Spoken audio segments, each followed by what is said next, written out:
আজকে আমি যে বিষয়টা নিয়ে কথা বলবো সেটা হচ্ছে ম্যাগনেট। ঠিক আছে, ম্যাগনেট খুবই একটা ভালো জিনিস। এটা কয় প্রকার এবং কি কি সেটা তোমাদেরকে জানতে হবে। ম্যাগনেট হচ্ছে দুই প্রকার।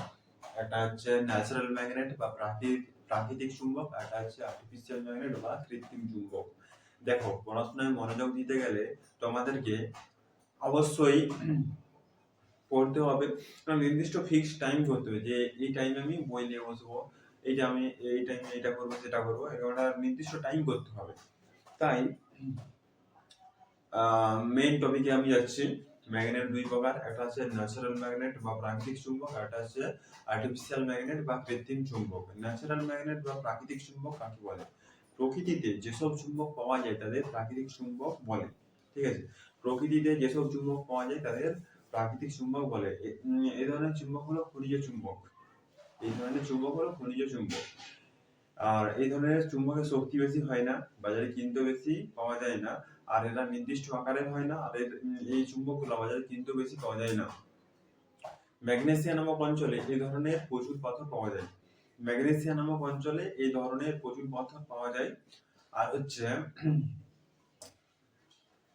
যেহেতু ম্যাগনেসিয়া নামক অঞ্চলে এই ধরনের পাথরটি পাওয়া গেছে তাই এদের নাম রাখা হয়েছে ম্যাগনেটাইট। ম্যাগনেটাইট রাখা হয়েছিল, বর্তমানে যেটার নাম রাখা হয়েছে ম্যাগনেট। ঠিক আছে, এই চুম্বকটা পাওয়া গিয়েছিল, এর মধ্যে কি কি গুণ বা ধর্ম দেখতে পাওয়া গিয়েছিল? দুটি, একটা হচ্ছে দিক নির্দেশক ধর্ম, আর একটা হচ্ছে কি তোমার দিক নির্দেশক ধর্ম, আর একটা কি আকর্ষণীয় ধর্ম। দিক নির্দেশক ধর্ম মানে কি?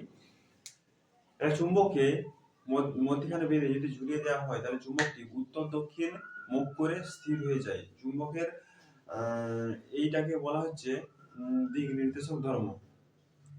আর আকর্ষণীয় ধর্ম কাকে বলে? চুম্বকের আকর্ষণ ধর্ম আছে বলে চুম্বক লোহা, নিকেল, কোবাল্ট প্রভৃতি ধাতুকে আকর্ষণ করতে পারে। আর তোমার যেটা বলছিলাম যে ন্যাচারাল ম্যাগনেট, এই ন্যাচারাল ম্যাগনেট এর উদাহরণ কি? এক নম্বর হচ্ছে লোডস্টোন, দিগদর্শন, প্রদর্শন, প্রস্তর। তারপরে চলে যাচ্ছে আর্টিফিশিয়াল ম্যাগনেট। আর্টিফিশিয়াল ম্যাগনেট বা কৃত্রিম চুম্বক। আর্টিফিশিয়াল ম্যাগনেট কোনগুলো সেগুলো আগে জানতে হবে। Needle magnet, horseshoe magnet, bar magnet, ball ended magnet, এগুলো সবই আর্টিফিশিয়াল ম্যাগনেট। আর্টিফিশিয়াল ম্যাগনেট আবার দুই প্রকার, একটা হচ্ছে পার্মানেন্ট ম্যাগনেট আর একটা হচ্ছে টেম্পোরারি ম্যাগনেট। পার্মানেন্ট ম্যাগনেট কোনগুলো? ওই যে বললাম lodestone, needle magnet, horseshoe magnet, bar magnet, ball ended magnet, এগুলো সবই পার্মানেন্ট ম্যাগনেট।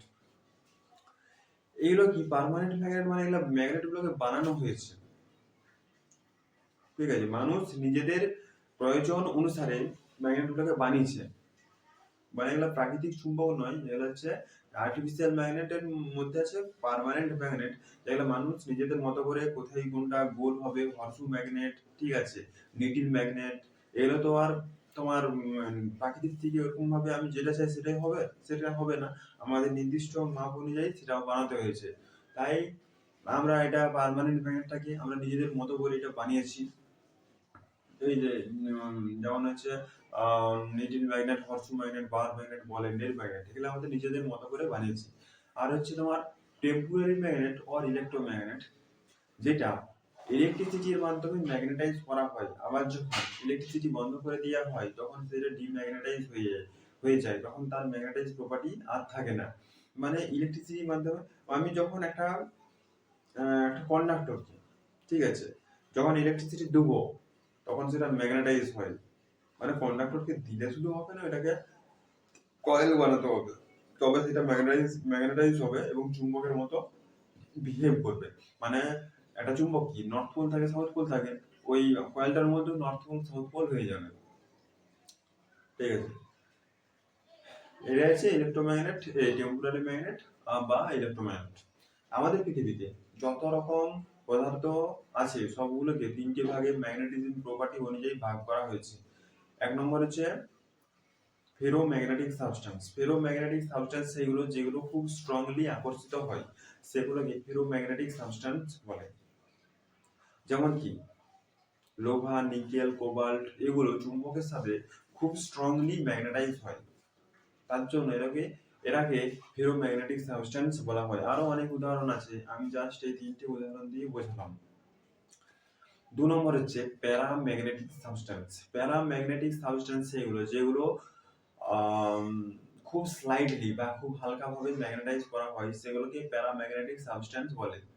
যেমন অ্যালুমিনিয়াম, প্লাটিনাম, কপার, ম্যাঙ্গানিজ, এগুলো সবই হচ্ছে প্যারাম্যাগনেটিক সাবস্টেন্সের উদাহরণ। তারপরে 3 নম্বর ডায়াম্যাগনেটিক সাবস্টেন্স। ডায়াম্যাগনেটিক সাবস্টেন্স সেগুলো যেগুলো ধরতে চায় না বা আকর্ষিত করতে চায় না, সেগুলোকে ডায়াম্যাগনেটিক সাবস্টেন্স বলে। যেমন কি bismuth, sulphur, graphic, glass, paper, wood etcetera, এগুলো সবই ডায়াম্যাগনেটিক সাবস্টেন্সের উদাহরণ। তোমাদের এখানে মনে রাখতে হবে এয়ার হচ্ছে প্যারাম্যাগনেটিক সাবস্টেন্সের উদাহরণ এবং ওয়াটার হচ্ছে ডায়াম্যাগনেটিক সাবস্টেন্সের উদাহরণ। ঠিক আছে, আজ তাহলে এই পর্যন্তই। আমার চ্যানেলটাকে একটা লাইক, সাবস্ক্রাইব এবং বন্ধুদের মাঝে ছড়িয়ে দাও, অনেক অনেক দূর পর্যন্ত ছড়িয়ে দাও। বন্ধুদের যারা যারা এই ভিডিওটা দেখতে চাই, আগ্রহী, তাদের কাছে এই ভিডিওটা ছড়িয়ে দাও। ঠিক আছে, আজ এই পর্যন্তই।